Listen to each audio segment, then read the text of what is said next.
तो जनाब Donald Trump के बयान के बारे में उनके बाद अब आपको ये भी बता देते हैं कि ईरानी मुसल्लह अफवाज किसी भी सूरत हाल के लिए मुकम्मल तैयार हैं। किसी भी जारहियत पर मुंह तोड़ जवाब दिया जाएगा।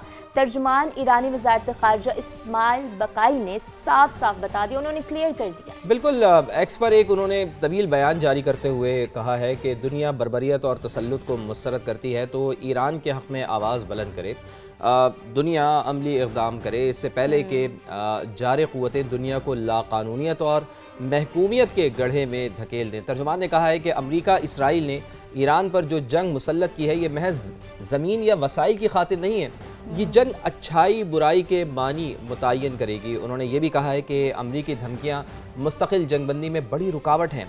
आबनाए हुर्मुज़ से मुताल्लिक़ भी उन्होंने बात की। उन्होंने कहा कि आबनाए हुर्मुज़ से मुताल्लिक़ नए ज़वाबित पर मुशावरत कर रहे हैं, ख़ित्ते के तमाम ममालिक की खुद मुख्तारी का एहतराम करते हैं। उन्होंने कुवैत के ख़िलाफ़ कार्रवाइयों के इल्ज़ामात भी मुस्तरद कर दिए हैं, यानी उन्होंने कैटेगोरिकली ये कह दिया है कि हमने कुवैत के ख़िलाफ़ किसी किस्म के कोई इक़दामात नहीं किए हैं।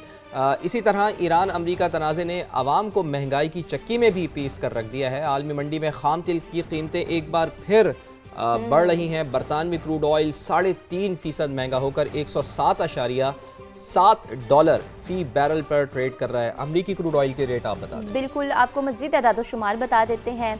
अमरीकी क्रूड ऑयल 4.5% महंगा हो गया है और $102.3 फ़ी बैरल पर जा पहुंचा है। दूसरी तरफ अमरीका में महंगाई की शरह 3 साल की बुलंद तरीन सतह पर ये जा बहुत पहुंची अहम है। चीज़ है, ये बहुत अहम चीज़ है कैथरीन के 3 साल की बुलंद तरीन सतह पर अमरीका में महंगाई जा पहुंची है।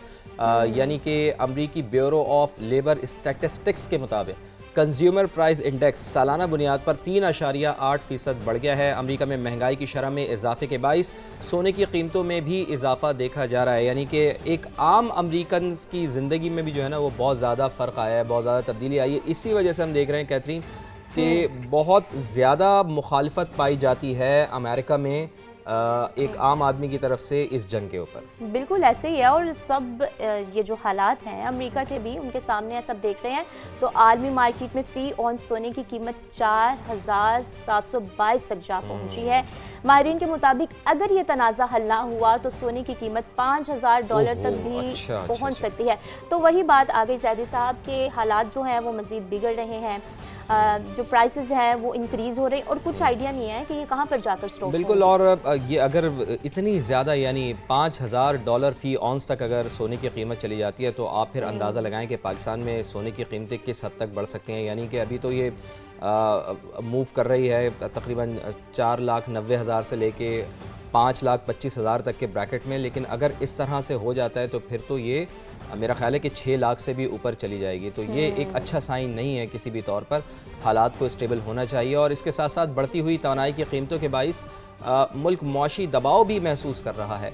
रिपब्लिकन्स अरकान ईरान जंग रोकने के हक़ में वोट दें, अमरीकी सेनेटर चक शुमर की अपील। कहा कि इस जंग की वजह से आज अमरीकी शहरी पेट्रोल के लिए $4.5 फ़ी गैलन से ज़्यादा अदा कर रहे हैं। वही बात जो चक शुमर भी कर रहे हैं कि अमरीका में इस जंग की मुखालिफत पाई जाती है। एक आम अमेरिकन की ज़िंदगी में भी जो है ना बहुत ज़्यादा तब्दीली आ गई। बिल्कुल, जब तब्दीली आएंगी, प्राइसेस इंक्रीज़ होंगी, लोगों को चीज़ें फेस करनी पड़ेंगी तो वो तो ऑब्वियसली खुलकर सामने आएंगे, चीज़ें बयानात जो हैं वो खुलकर सामने आएंगे और जो कि हम देख भी रहे हैं। तो मज़ीद उन्होंने इसी पर बात की। उन्होंने कहा कि हम 7वीं मरतबा ईरान जंग रोकने की कोशिश करना चाहते हैं, रिपब्लिकन्स अरकान हमारा साथ दें। और आप देख रहे हैं वही बयान कि उन्होंने कहा है कि रिपब्लिकन्स अरकान जो है वो हमारा साथ दें। उनको इधर साथ की ज़रूरत है क्योंकि प्राइसेस जो हैं वो इंक्रीज़ होती जा रही हैं, महंगाई बढ़ती जा रही है और वहीं से आवाज़ें जो हैं वो मज़ीद उठती जा रही हैं। तो इसी के साथ अमरीकी अखबार का दावा भी शामिल कर लेते हैं। ईरान ने बेशतर मिसाइल साइट्स दोबारा फ़ाल कर ली हैं।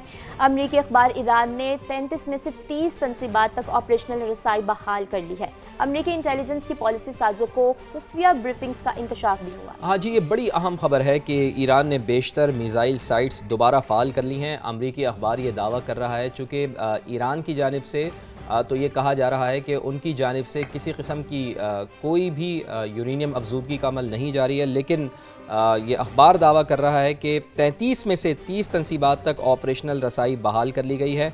अमरीकी इंटेलिजेंस की पॉलिसी साजों को खुफिया ब्रीफिंग्स के अंदर ये इंकशाफ सामने आया है। तो अब देखना ये है कि ईरान इसके ऊपर क्या रद्द-ए-अमल देता है, चूँकि ज़ाहिर है खुफिया इदारे अगर रिपोर्ट दे रहे हैं तो यकीनन उसके अंदर कोई ना कोई चीज़ होगी।